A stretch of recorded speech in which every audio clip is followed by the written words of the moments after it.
What I'm here to talk about is how embracing failure will build your best self.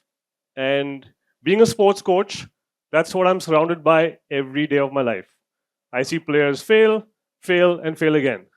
But it's very important for me as a coach to teach them how to become better through failure.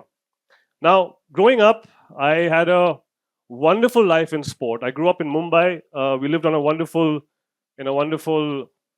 apartment complex where we had lots of sport. I was exposed to sport at a very young age, and I was quite talented, so I took up more sports. And then I moved to boarding school when I was around 11 years old, and that's when I really flourished. And I played some amazing sport in boarding school because we all know boarding schools have a rich culture of sport. I even tried my hand at javelin, boxing, pole vault, things that I would have never imagined that I could have tried. But then, when I was about 13 years old, I was introduced to this amazing game of golf. And that sport really captivated me because it was one of the few sports that was unlike any other. And it was a love affair from then on. And by the time I was in probably the 10th standard, I knew that I was going to turn professional. Now, luckily for me, my parents were quite open to the fact that I would take up sport as a career. I didn't have to really go the lawyer or the doctor way.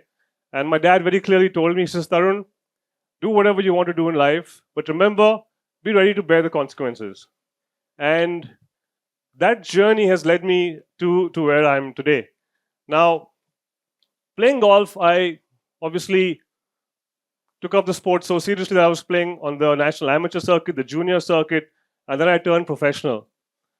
But when I turned professional and it became my livelihood, what I realized is that I was getting actually worse every year. And in all fairness, I really didn't have the professional coaching or the mentorship that I'm able to give my students today. We pretty much winged it throughout the career.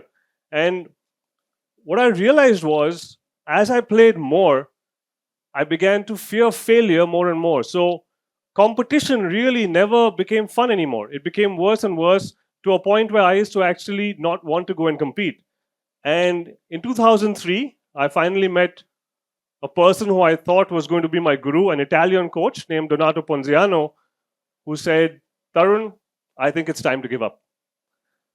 To me, that hit really hard. But he also said something very interesting. He said, I think you can become a great coach because of your experiences. And while I didn't really understand it at the time, I figured a few years later that was my true calling, to be a coach and to help players understand how to fail. Now, the key thing about failing is everybody's going to do it. You as students here will also experience it for sure. But it's important to know that you have to learn how to fail better. And I'll come back to that concept.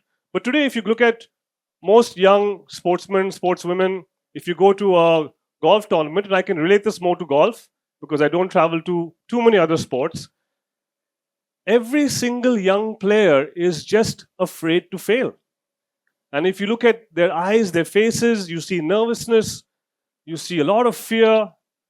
And sometimes I feel really bad that they're actually playing that sport. And it doesn't help when, you have your parents standing there, your coaches standing there.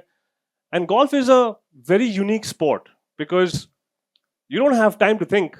I mean, other sports, sorry, you don't have time to think. In tennis and cricket, it's very reactive. Whereas in golf, you can stand over that ball and you have all the time to think about everything that can go wrong. Or if something happened and just say, wow, I can't believe I've been married for 20 years and I forgot my anniversary. I mean, that ball's going in the water for sure, right? So really, what can we do? How can we help? And how do I help my players get through all of these processes, especially when it comes to embracing failure? Now, the key thing about failure and the worry about failure happens when there's an outcome to be had and we want a good outcome. So one of the ways that we get our students, our players, to be better at embracing failure is to take their minds away from the process. Now, I've worked with all kinds of players. I've worked with top corporate CEOs.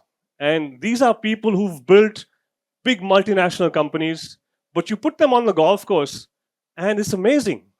They're afraid to fail, which leads me to the point that they're human as well. Whoever they are, I think this game of golf is a leveler.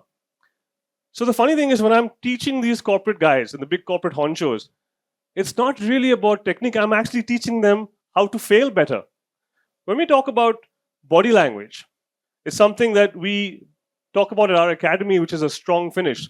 Simply put, after every shot, don't change the expression and stay in that position till the ball lands. Now, how simple is that? That is so very simple. So what we do with our players is we make them practice this first on the driving range. And the driving range is a space in golf where you put a bucket of balls down and you hit the shots. You're hitting maybe 100, 200 balls, 300 balls a day. But what you'll find about the best players in the world is that they will follow the processes to the T.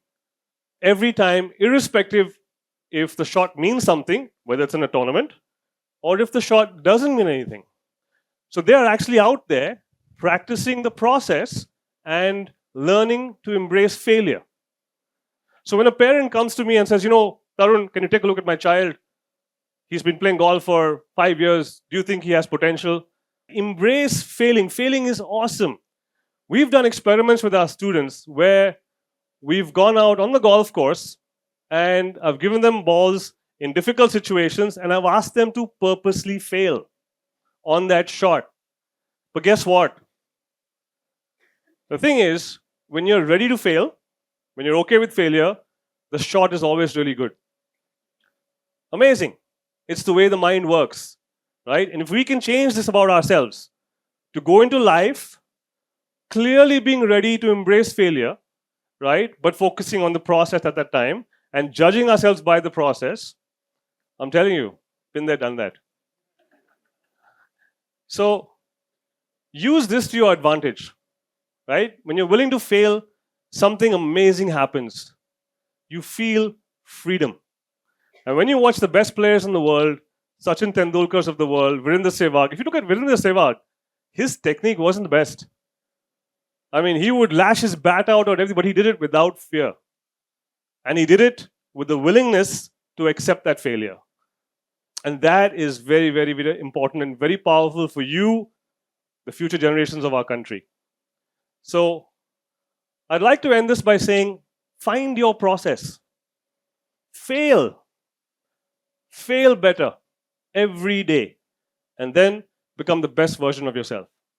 Thank you for having me.